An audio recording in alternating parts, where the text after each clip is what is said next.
Bust out the guillotine, give it a shot.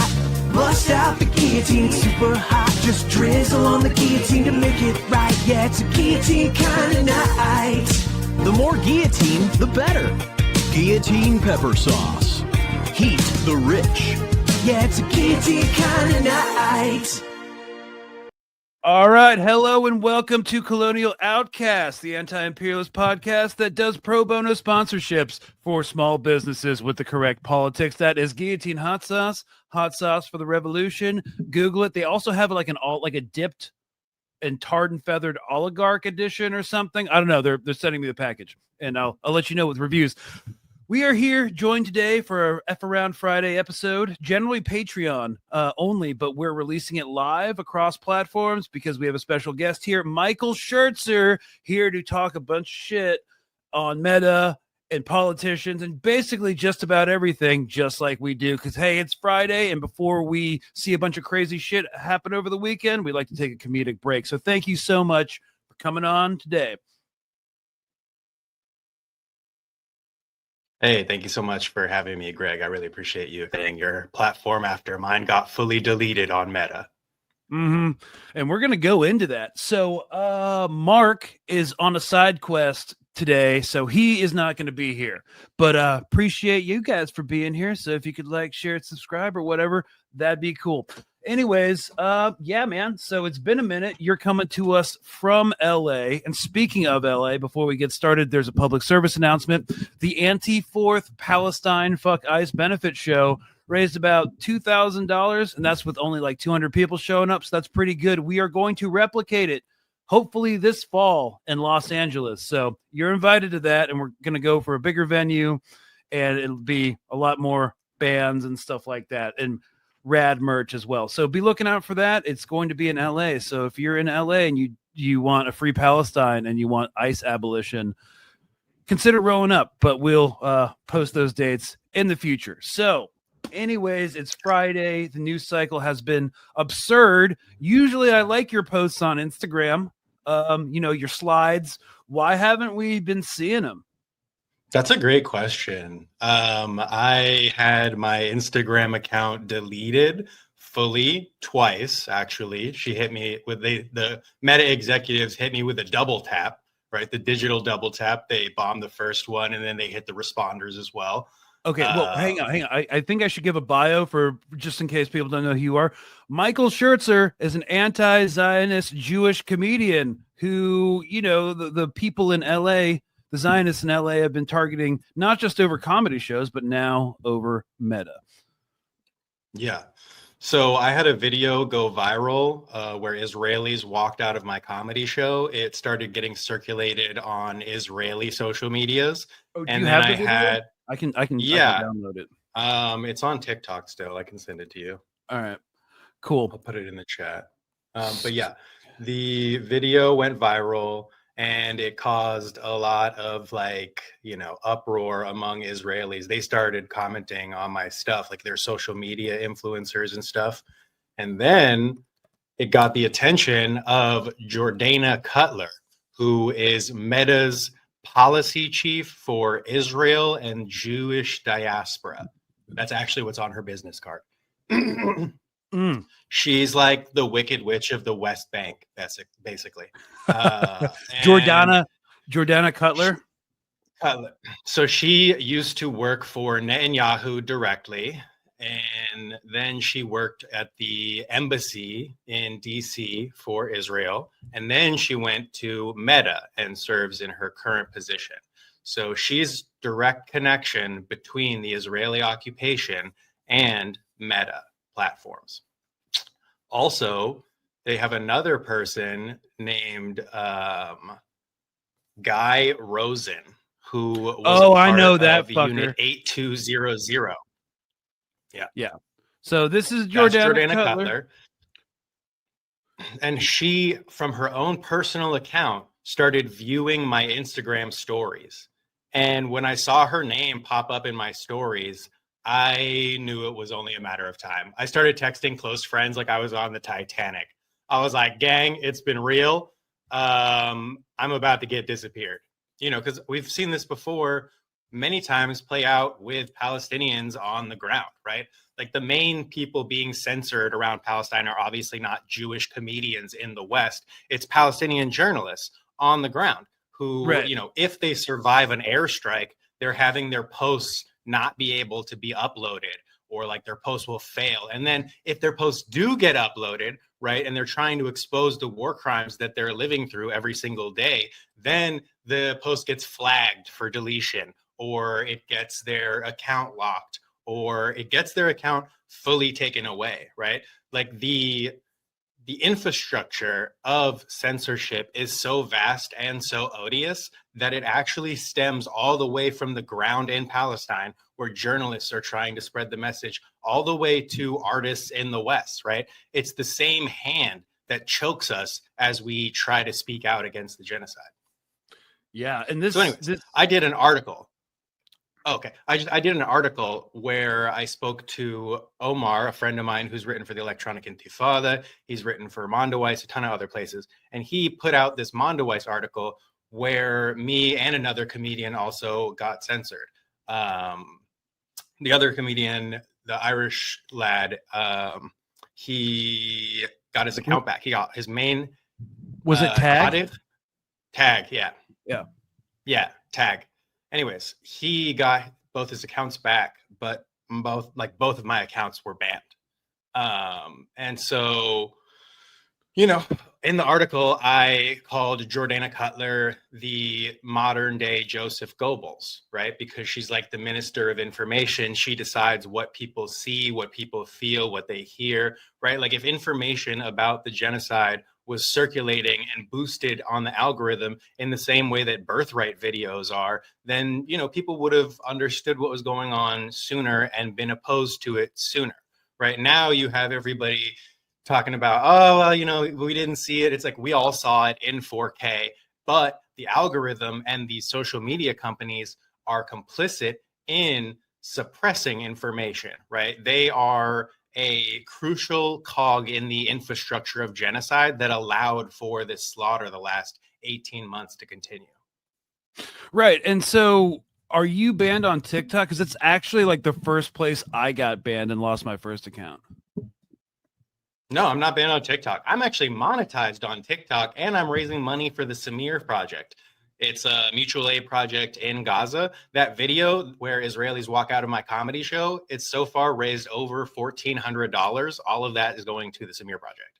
Well, that's awesome. I'm trying to send the video to myself so I can play it on StreamYard. It's in the chat. I put it in the chat. No, but like I actually have to download the video to play it on StreamYard. It's super annoying. Gotcha. And we're like almost like at the bar. It's almost freaking loaded. Well, I got plenty to say, so no worries. You know. Okay, well, so I guess what now? I mean, I'm just gonna become I'm gonna be a problem for them. Like they thought that like banning me off the app would do something, but literally all that does is validate my work, right? Like it exposes the fact that I am a real problem to them, and I'm gonna continue to be a problem.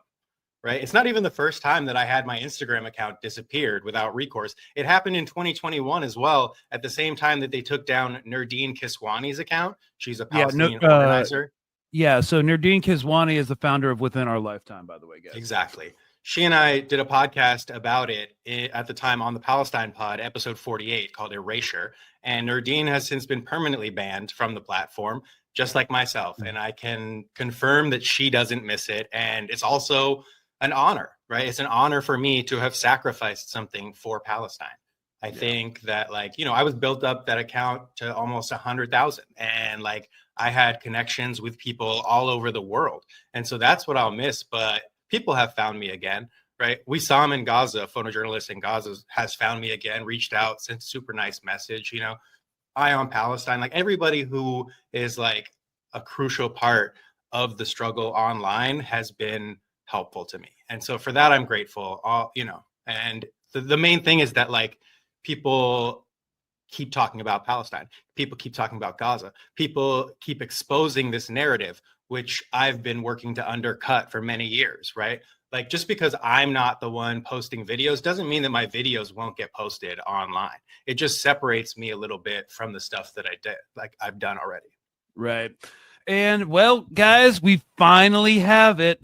It's finally fucking downloaded. So I guess we're going to fucking watch it. Let's see what sent Jordana Cutler into a tailspin. Stand by. Ion control. Fire.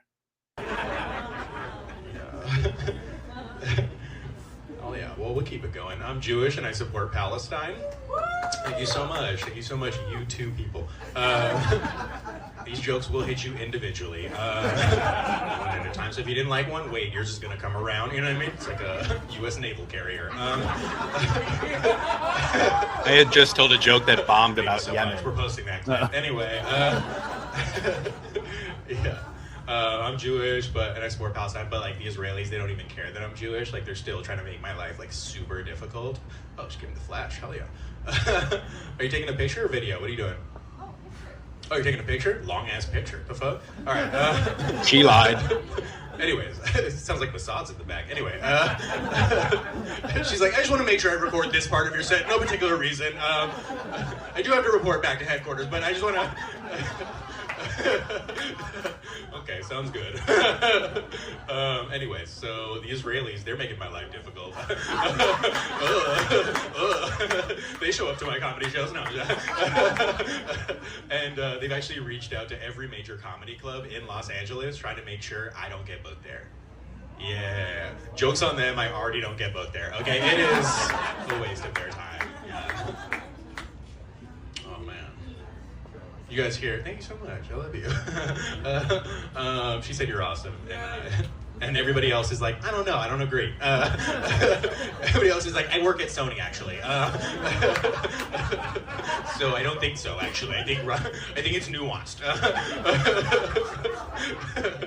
Anyway, yeah. So did you guys hear that story about the Israeli soldier who was eaten by a shark? Okay, here's where they probably freak out. You know what I mean? Not for him, but for me. And it's crazy because, like, you know, the Israelis, they've killed more children in this thing than, like, any global conflict in, like, recent history. And, yeah, ever, exactly. And, oh, you guys leaving? Okay, I understand. For sure, sounds good. Thanks so much.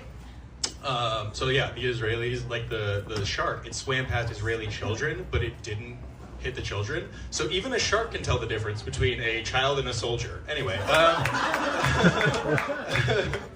man, I really wanted to finish that joke while they were still here. Are you guys leaving as well? Okay, hell yeah, for sure. Oh, you're getting pizza. Okay, for sure. That's a better answer. They're like, we don't support the genocide, we're just hungry. So, I mean, look, really, that was kind of like a milquetoast set. Like, it wasn't even that crazy. I did like the It was shark not joke, that though. crazy. And you know, yeah, I was literally working that show. Like I helped to set up that show, produce that show, check people in. So I was like working. It wasn't just like I was on stage doing a set. So I had to keep like a professional demeanor. I thought it was very mild, but it triggered them so much, you know, the basic fact that they've been murdering children, that they walked out. And I imagine that if I was a genocide, they would have been able to sit through it no problem. And you know, I just realized, apropos of nothing, complete coincidence, if Jordana Cutler is watching this, Toxic Holocaust is a sludgy thrash metal band whose main theme is environmental apocalypse. Okay, it has nothing to do with you. Not everything is about you. She's like, literally, what Holocaust isn't toxic? Oh, except for the one that we're doing. That's actually okay. Yeah. So, all right. Anyways, Well, can I talk to some info about Jordana Cutler and like the history of what she represents? Because she yeah. is a former Likud official, right? That's the office of the Prime Minister Netanyahu, Netanyahu, whatever you want to call him. Then she was the chief of staff at the Israeli embassy. The Likud party is, of course, the continuation of the Irgun, right? The terrorist Zionists responsible for the Nakba, and the current party in charge. They are the ideological heirs to Jabotinsky and Menachem Begin, who were both virulent fascists. Jabotinsky actually studied under Mussolini. So these are the people she represents, right? The people who are responsible for the first instance of terrorism in Palestine, the bombing of the King David Hotel. the people responsible for the Nakba, for the forcible displacement of hundreds of thousands of Palestinians, stealing their homes, stealing their lands. And that's just like in the last few years, right? The Holocaust against the Palestinian people, the people of Congo and Sudan, these are the people that she represents. She has so much blood on her hands, I don't even think she uses a pen to sign checks, right? There are no other groups from Meta's point of view or country that get their own censorship regime on Meta. Meta's own internal audit found that Facebook discriminates against Palestinians. It violates their rights. Excuse me. And it's no coincidence that it is also the most pro-Israel platform that collaborates directly with the Israeli government. Palestinians have actually been arrested for incitement after Meta handed over their data to the Israeli government. In April 2025, Jordana Cutler made a speech at the Jewish News Syndicate, which frankly sounds like something Jews would be accused of. The Jewish News Syndicate, you know what I mean? Like, I cannot believe they went with that name. Was the URL for Jewish Cabal Network taken? Like, what the heck? Anyways. Yeah. Well, this is JNS's website. Just keep talking, just so the audience knows what we're talking about. Can you pull up that speech, actually, Jordana Cutler at JNS? Because she says that she's living the Zionist dream after moving to Palestine to be a settler. She said that recently. Like, she said 2 months ago. Yeah. Build their business. I don't think you can hear the volume, but they care about, and share billions of pictures and videos about their lives. Can you hear that? We believe that technology has the ability to do good. We also recognize that bad actors seek to use our platforms in harmful ways, and we take our responsibility to stop them seriously. As we work to connect people, we strive to keep those connections positive. That is why we have long-standing policies against terrorism and hate. This balance between free expression and safety has never been more important. I just want to pat myself on the back that I just randomly picked a time spot in this 10-minute speech, and it's perfect. Good job, Greg. It has been the subject of conversations I've had with many of you in this room. I could divide those conversations into two themes. Why isn't Meta removing enough content? And why is Meta removing so much content? Our policies are not perfect, but they are crafted with consideration for the complexities of the issues that we face. In the past, we developed complex systems to manage these content concerns. This was partly in response to societal and political pressure for content moderation. Okay. Sorry, I just got lulled into sleep by like how fucking boring that actually was, but also how horribly, banally genocidal as well. Have you ever seen the snake charmers in India? Yeah, I used to live in India. She's the snake. Anyways. Well, who's charming her then? Whoever pays Meta's salary for her, probably like the Israeli occupation, who I don't know. I don't know Meta's books well enough, but I do know that I had a friend inside Meta who used to help me get accounts back, right? Accounts would die for no reason. They would get pulled off the internet for no reason. And I would be able to send information to the inside and help get accounts restored. I did it for Wissam in Gaza. I did it for a few other people. And so that's what makes my situation even more absurd, is because I reached out to him and he confirmed that like there's nothing he can do on this one. And so, you know, it comes from a very high level. It's either with Jordana Cutler or Guy Rosen, but like there's a cadre of people who worked directly for the Israeli government, the Israeli state, right, that are now operating directly inside of Meta. And I feel like people should just be more aware of that, because Meta does hold a monopoly on social media and information. And so if the actual mechanism is controlled again by the Israeli government, I think people should just be aware of that, in the same way that, like, you know, when you consume state-sponsored media, it says this is from the state and it's sponsored. Right. Do you think you were targeted? This is kind of like a lowball question. Do you think you were targeted because you're Jewish specifically? I mean, I don't know specifically if it's because I'm Jewish. I know that it's upsetting for them to see a Jewish person support the Palestinian resistance, right? That undercuts their message and narrative so deeply that they are not satisfied with just purging my followers or isolating individual posts or shadow banning. They are like, we got to get this guy out of here. He is such a danger to the Zionist narrative that we just got to disappear his accounts twice. And so the first time it happened on May 28th, 2025, and I was set to release my comedy special, the Halal special, CH like Hala. And so far it's been hard to promote, but I lost my account the next day. It's free on YouTube, by the way. Check out my YouTube channel. And then I started this like campaign to sort of like have media cover it. And I spoke to my friend Omar, who is very kind, wrote an article for Mondoweiss. Mondoweiss publishes the article July 1st. July 2nd, my account is down again, right? Gone completely again. Yeah. And my contact inside Meta will not return my messages anymore. Yeah, well, it seems like it's shot twice, decapitated, buried. Yeah. You know, I'm actually surprised that I haven't been directly targeted in that way. Which is surprising because I started off like one of the reasons I like blew up because I was doing an online beef with this IDF information officer. He was a comedian. I'll pull it up as fucking. This guy's such a douche nozzle. Fucking, you probably know who he is.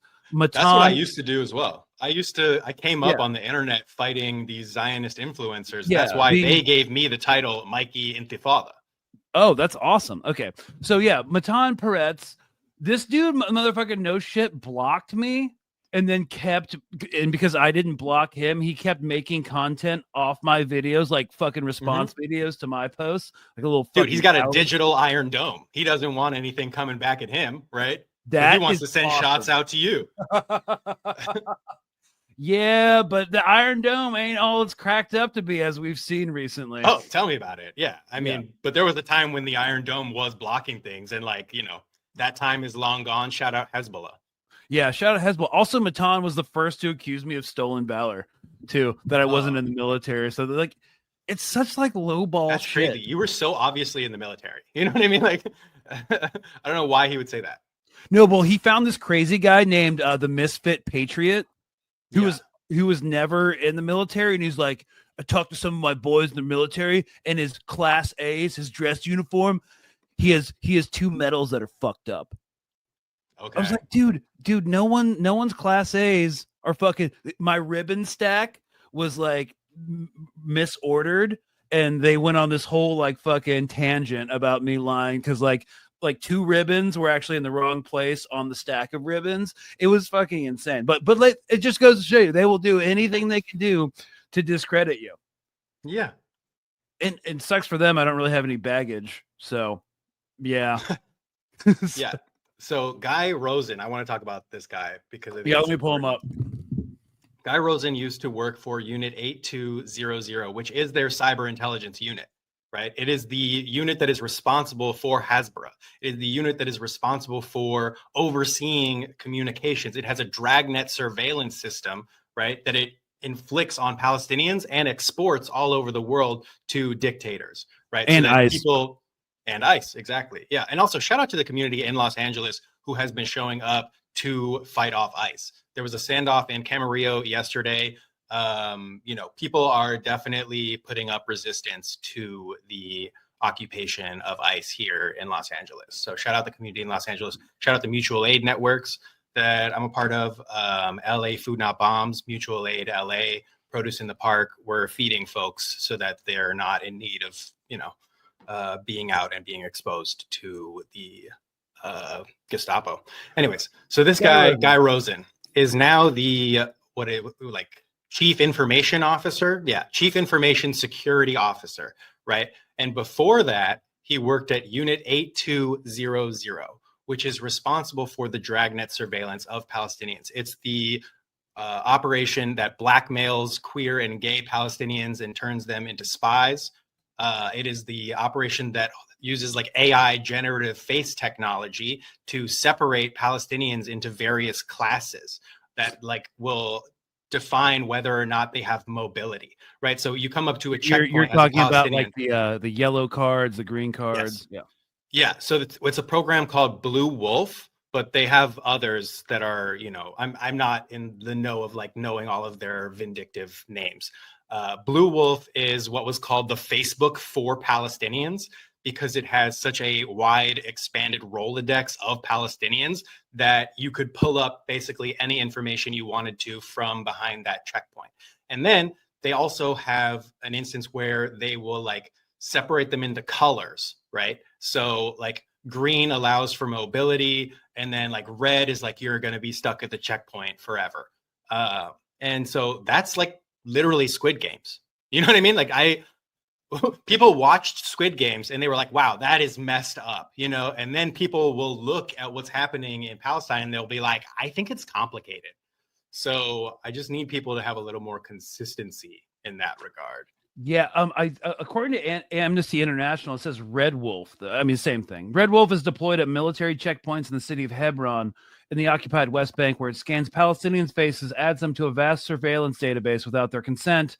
How Israelis use facial recognition technology against Palestinians in Jerusalem has increased, especially in the wake of protests and in the areas around illegal settlements. So I actually did. Can you click the link that I just sent you?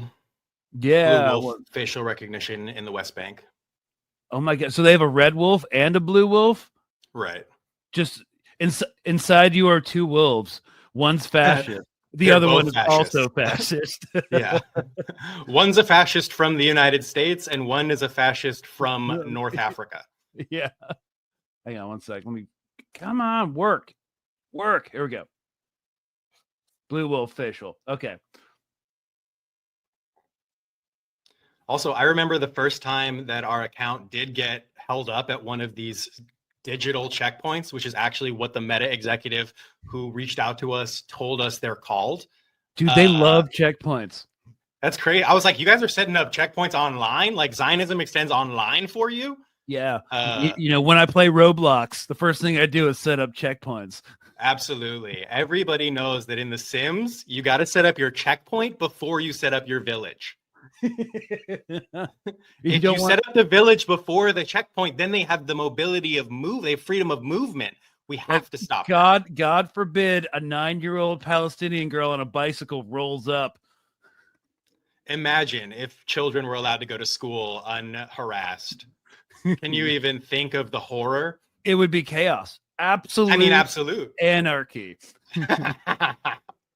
Yeah. So if Meta has policies that are against harassment, why has my address been leaked on Instagram multiple times? Oh, awesome. I got doxxed too. They found my driver's license number, my actual address. This was back in January 2024. March 2024. And the last four of my social security number as well. So I've been literally getting like having to change out my debit cards every month. Because like even today, even to fucking day, I go into Bank of America and I have a $300 charge from Vimeo. Yeah, like it's been insane since I've been docked. Like every fucking month, it's they've stolen my credit cards, right?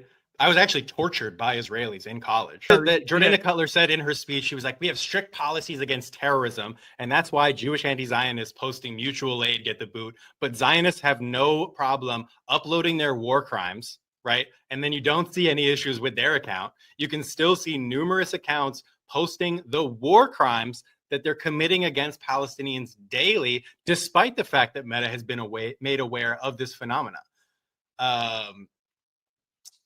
Specific protections, they say. She says they have specific protections for Israelis and Jews because Jewish supremacy to her extends everywhere. As of April 12th, 2025, Meta deleted over 90,000 posts at Israel's request. Meta also significantly expanded automated takedowns since the Al-Aqsa flood, resulting in an estimated 38.8 million additional posts being, quote, actioned upon across Facebook and Instagram since late 2023. Actioned upon in Facebook terms means that a post was either removed, banned, or suppressed. Bro, they got my account locked up in a digital alligator Alcatraz. You know, there's been the talk of like alternative platforms, and this is actually where I want to transition to. Talk about like alternative platforms that, you know, are like pro-Palestine and stuff, and like we need to boycott these apps. I'm not going to do that though. And there's a very specific reason why.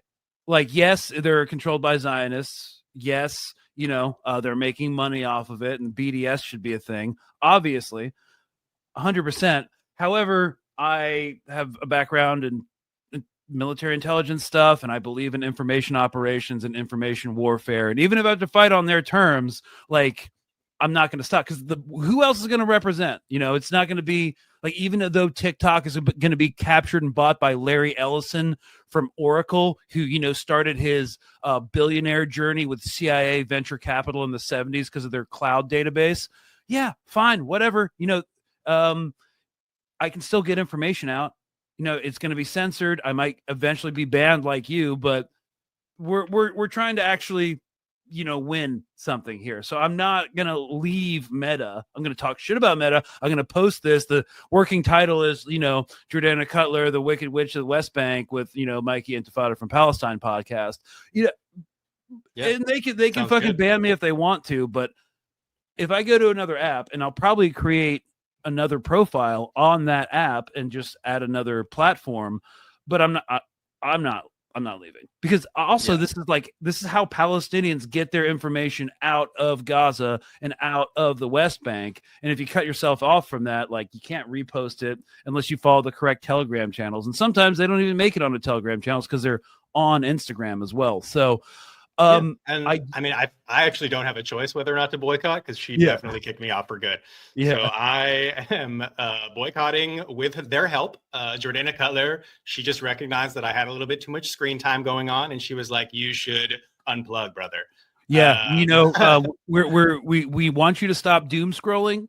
It's bad for your neural connections. So she's concerned. She was just very nice concerned about it. She's like, "You need a social media cleanse, and we're gonna start you off." But yeah, ultimately, I understand that. I viewed my account as like a digital soldier, and I was cut down in the line of duty of informational warfare. And so I'm proud, I'm honored to have sacrificed not one, but 2 accounts for Palestine. And I just wanted to say that, like, in terms of like the information space, like, World War III is happening. And this is like how different generations of warfare existed. Like, we're in 5th gen warfare. So 1st gen is like swords, spears. 2nd gen is the advent of gunpowder into the battlefield. 3rd generation warfare is World War I, World War II, like actual nations fighting nations with tank corps, artillery, trench, air forces going at it. 4th generation warfare is like asymmetrical stuff, like Vietnam, where we had all the, like, the Navy, the Air Force, and everything. They just had AK-47s and tunnels.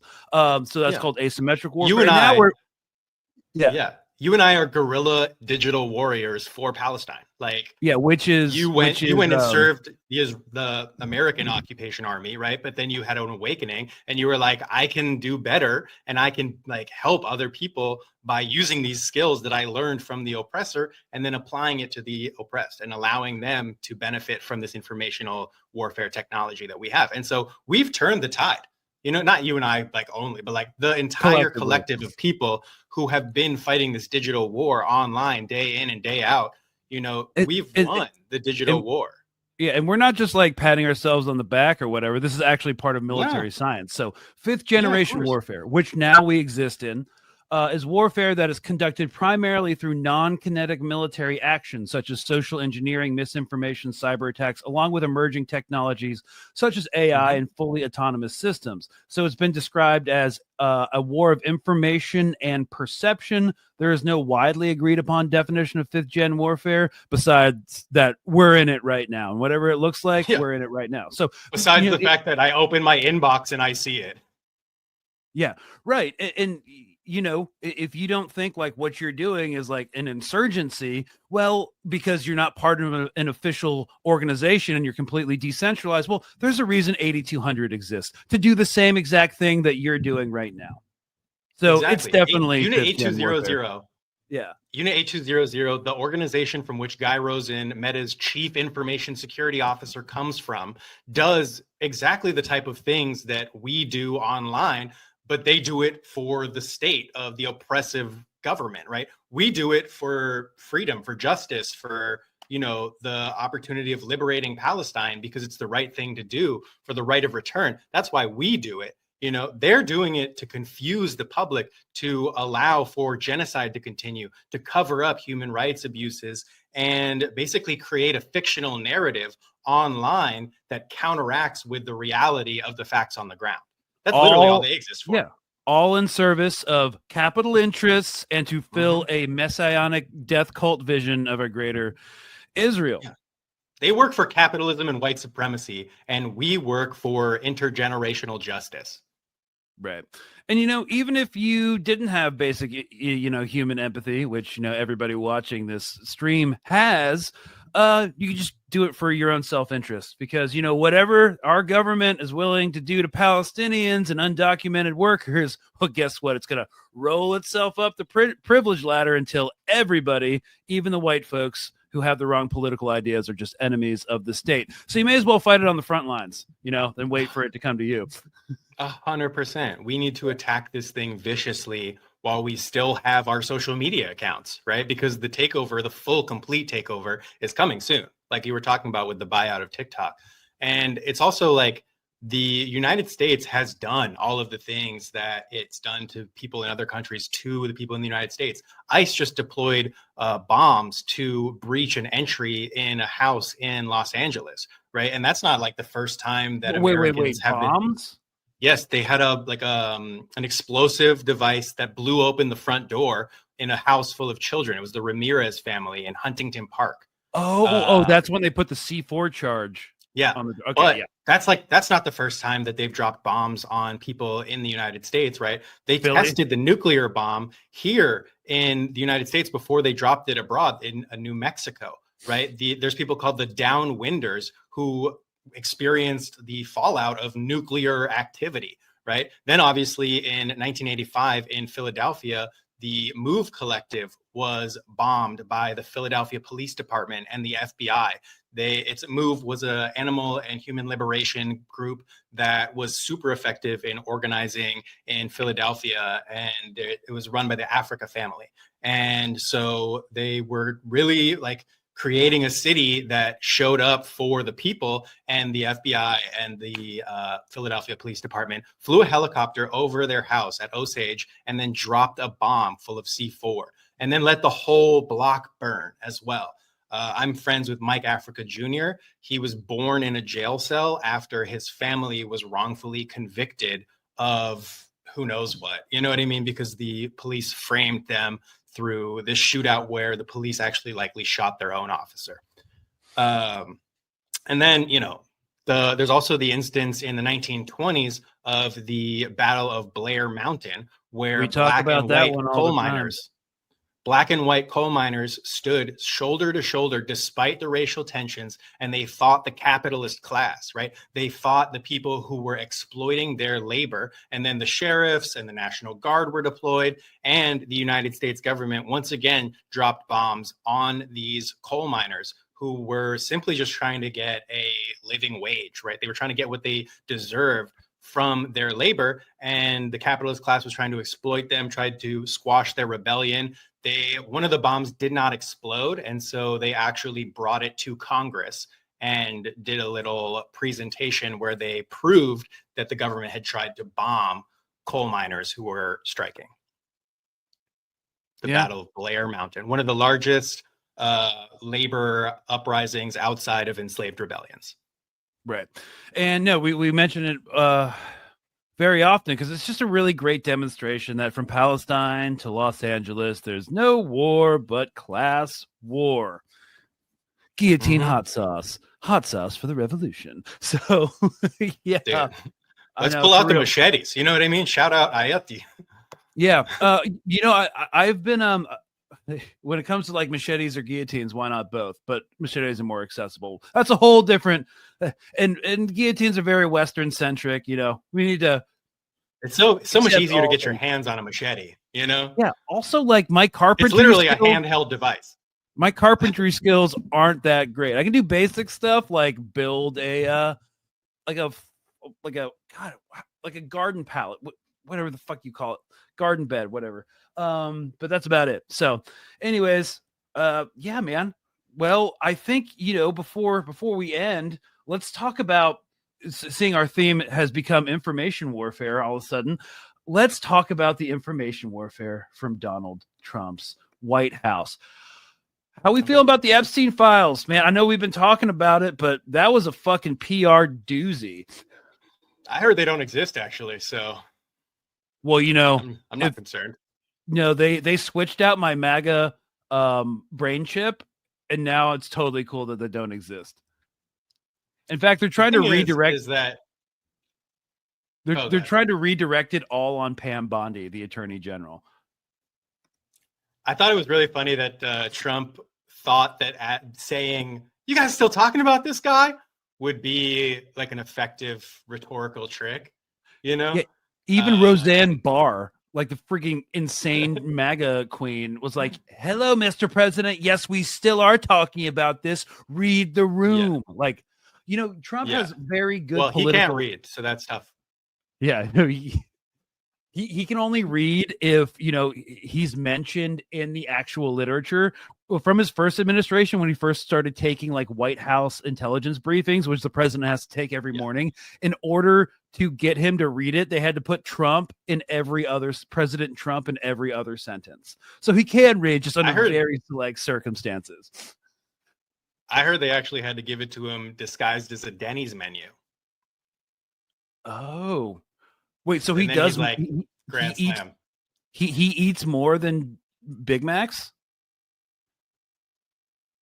Oh yeah, I mean, that's like his favorite thing, but I just thought it, because he can't read, so it's a lot of pictures. That's why the Denny's menu. Speaking of pictures and effective information operations coming out of the White House, bro, did you see this drop yesterday?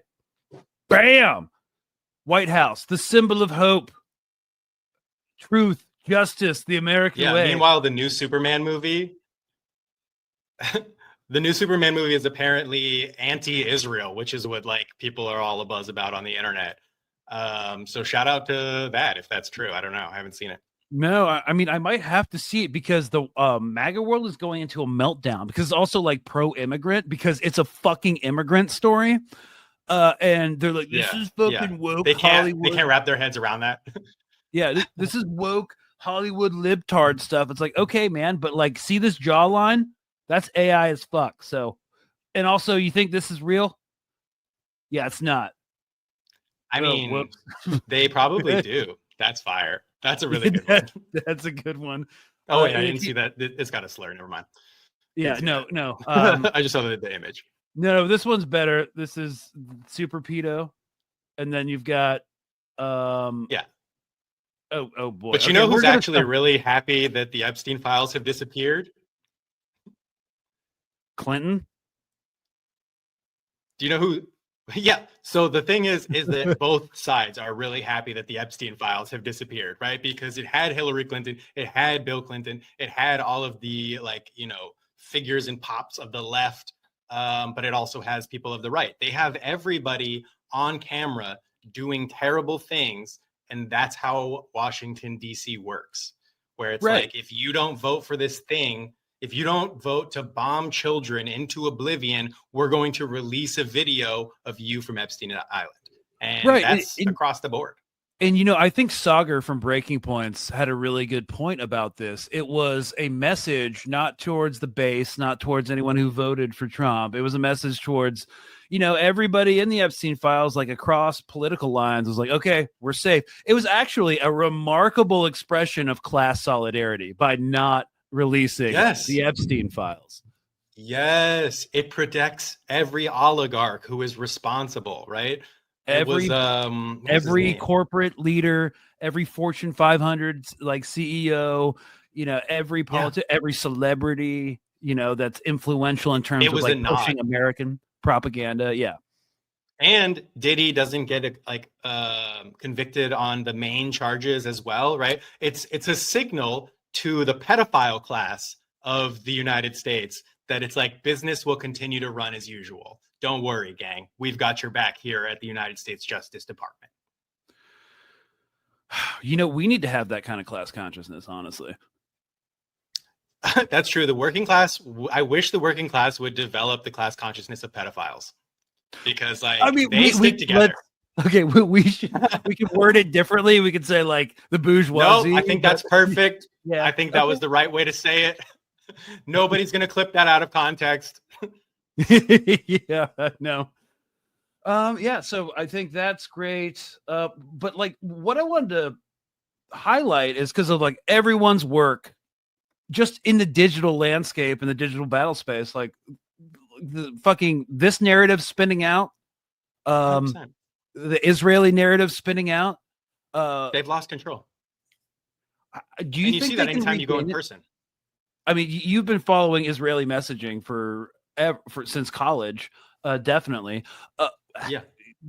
They're investing more and more in information operations through Hezbollah, Unit 8200s, ramping up their operations in the battle space. Do you see them ever being able to reclaim it? No, they've lost intellectual ground and they will continue to lose intellectual ground. And that's why I'm so protective of holding the line intellectually, right? Like, I don't believe in celebrities doing like two states or like being normalizers or talking about Israel's right to exist. Like, I do not support that at all. We hold the line intellectually because we have gained so much ground, right? And we are not going to cede any ground.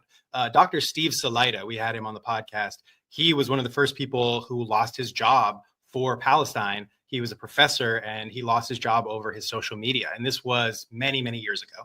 And he says, we do not cede ground to Zionists, right? Because if you give them an inch, they're going to take the entirety of Palestine, right? And so, yeah, I mean, that's just fascists in general, though. You know, you can't argue with them. Like they, you know, this is like the liberals trying to appease them and, come to a compromise. No, you give them an inch, they'll take the whole goddamn thing. Yeah, we hold the line intellectually and we continue to gain ground, right? Intellectually. And we keep marching until we hit Al-Quds. Fuck yeah. Yeah. And so, hey, we're going to keep this going for a little bit longer. I just have to leave the office because my partner has to interview freaking Rabia and Ellen about Adnan Syed. Okay. I mean, we can be done pretty soon. We just round it out because apparently, when you're shadow banned and you want the algorithm to work for you on a podcast platform, you got to go the whole 60 minutes. So you're locked in for another 12. So are you, everybody. Sounds good. Okay. Now, I don't know what else. It's Friday. We got a lot of crazy shit happening. My favorite bill that's been introduced has been the bunker buster bill to give real B-2 bombers. I think that's a good idea. I'm pretty sure they'll only use them on Iranian nuclear hard sites, right? But even then, like, why would we want that? They've already exposed that they can't hit Iranian nuclear sites. So why would we want to give them even more weaponry so that they can continue to inflame this world war that they've started? Yeah, and also, I think now that like the mask is off, too. Like the Trump messaging is, what did he promise? An end to the war in Ukraine? No, we're actually expanding our weapons program to Ukraine now over the past couple of days, and now ending war with Iran. No, the 12-day war isn't over. That was just the opening shot. They're ramping up for another attack. Whether it's going to come in a month or 2 years, it's coming. And then, the Epstein files were the big one. It's just this pattern of, being a con man and lying to everybody. So I would say that the biggest mistake that Iran made was trusting the United States and Israel to act in good faith at the negotiating table.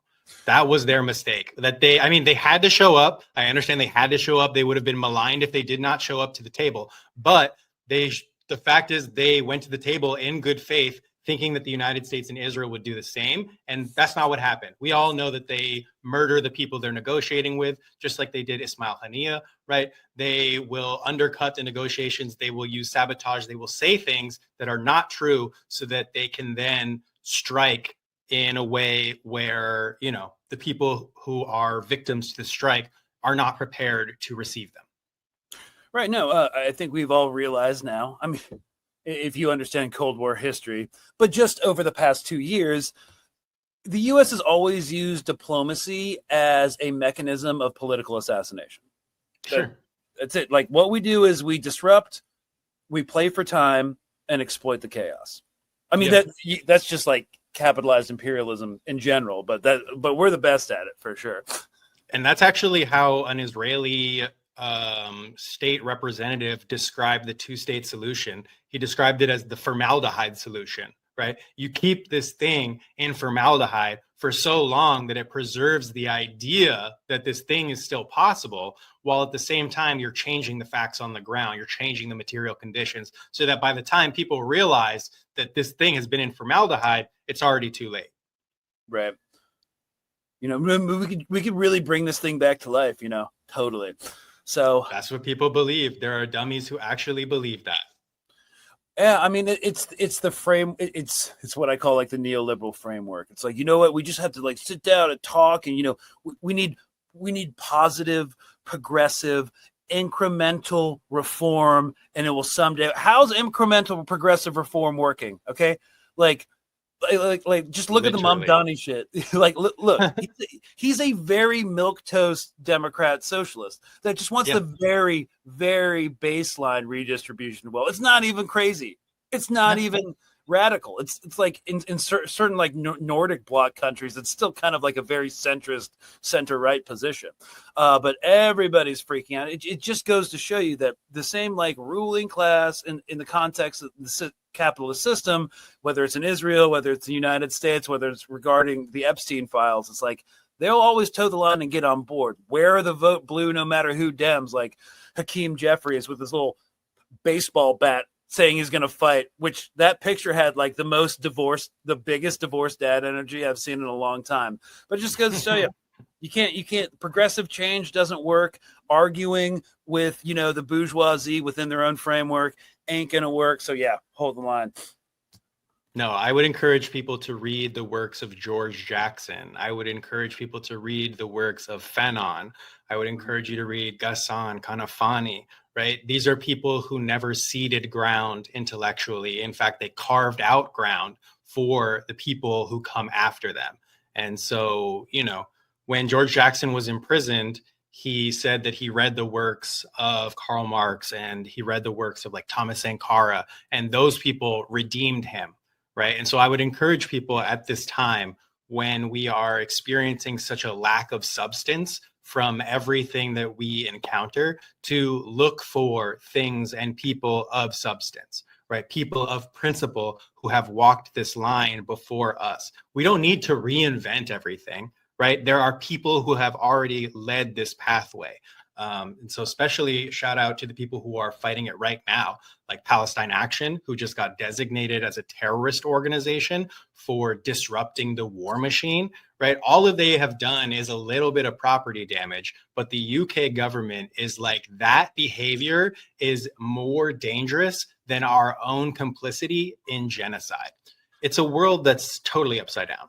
Right, but this isn't the first time a direct action organization has been labeled a domestic terror or a terrorist organization. Like, actually, domestic terrorism came about like in the 90s as a codified definition because of environmentalists doing direct action against fossil fuel corporations.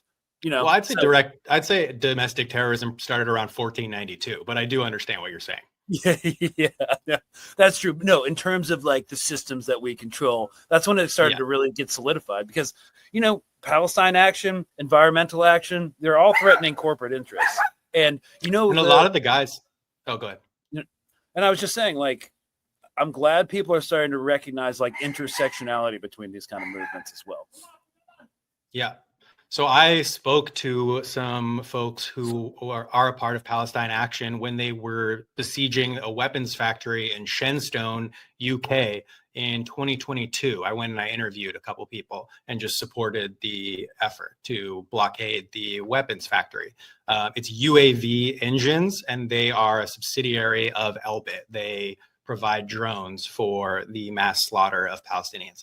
And so I was there, and like after a while, the guys took me back into their encampment. It was in the woods. A lot of the guys who were in part of that encampment, they were environmental activists, and they had set up these pulleys so that their like sleeping system, they had what are they called when you like a hammock Yeah. So they had like hammocks that were raised probably like high, like 20 feet up in the air so that the police couldn't just like come in and disrupt it. And they had pulleys where they were like belaying themselves up and down this tree in order to get up to where they were sleeping.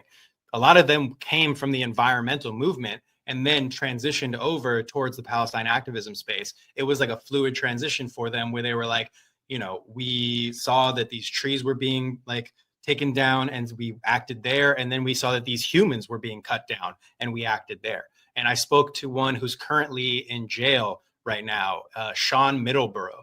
He's imprisoned right now for his activity. And he's got a podcast from inside. He like calls out and does a podcast about the conditions. The conditions are poor. And you can also like write to him and other people in the Filton 18 who are currently being prosecuted for their actions in support of, you know, disrupting a genocide. Yeah. God forbid people have hobbies. So, well, all right. But also, I want to say one more time, like Yeah. thank you so much for having me on this podcast. I so appreciate it. Like, it's an honor to be here and to speak out about Palestine. The foremost victims of censorship are Palestinians on the ground who are living through a genocide and then trying to upload just a fraction of their reality to the online space, right? And so, you know, they're hit with drone strikes. They're murdered. Over 250 Palestinian journalists have been murdered. I mean, that is, and then, like, that you know, is if they're lucky enough. That is the pinnacle of censorship, honestly. Yeah, like, do you remember when murdering a single journalist used to be a big deal, right? Or Like, bombing you a couldn't hospital. murder journalists all the time. Yeah. Like, we've crossed such a Rubicon now that like people are so immune to these atrocities. They're so disconnected from these atrocities that people are reacting in like a callous way where they're like, oh yeah, of course they did that. Of course they did that. And it's like, no, I understand what you're saying. Like, I understand you're protecting yourself and you're protecting your emotions so that you don't seem like you're caught off guard. But we should absolutely be grieving these events because they're not normal and we shouldn't normalize them. We shouldn't be so accepting of them that we're just like, oh, sure, they bombed another hospital. Like, no, every time they bomb a hospital, that is a bad thing. It is a really big deal and a bad thing that we should all be uproaring about. Right. And so I would just encourage people to not allow the overwhelming desensitization to rob them of their ability to feel in the moment. Right. A lot of us are doing that to protect ourselves, but I understand where it's coming from. Yeah. Personally, I definitely compartmentalize my emotions around it. It's just something I learned in the military. You have to. Yeah. You have to. Especially when you're engaged in informational warfare, as we are, right? And you're intaking all of this information. Yeah, but I encourage people to go to therapy. I encourage people to get involved in mutual aid in your area. Type in mutual aid, your city. And then also I encourage people to get involved in direct action. I would never tell you to join a group that's prescribed as a terrorist organization. But what I would say is check out what they're doing. Just ask questions, you know, be intellectually curious. Just inquire. Yeah. And also, if you have a machete handy, now's the time.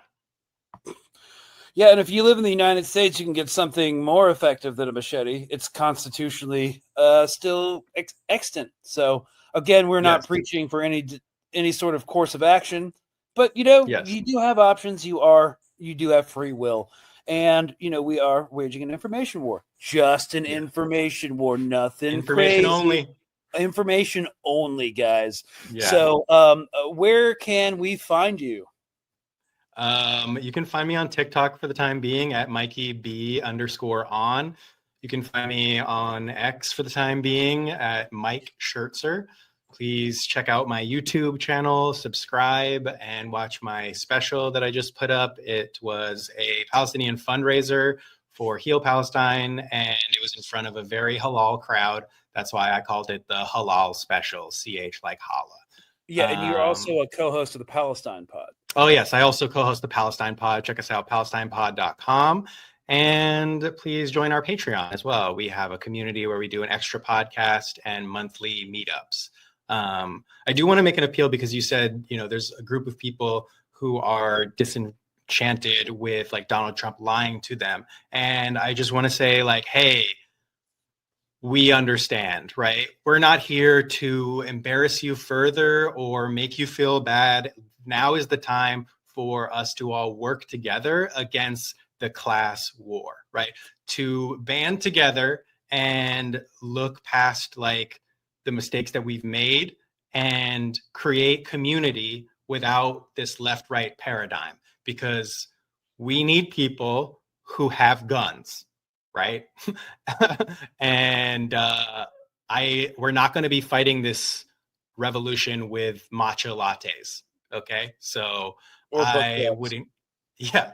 But reading is important. I will say reading is important, but also praxis is important as well. So, if you're somebody who was bamboozled by Trump, but now you feel inclined to do something for Palestine or to do something for the indigenous people here, that's great. And that's okay. And we want to say welcome and thank you. Yeah, and if you're on the left and you're being like, ha ha ha, I fucking told you so, shut up. The Epstein files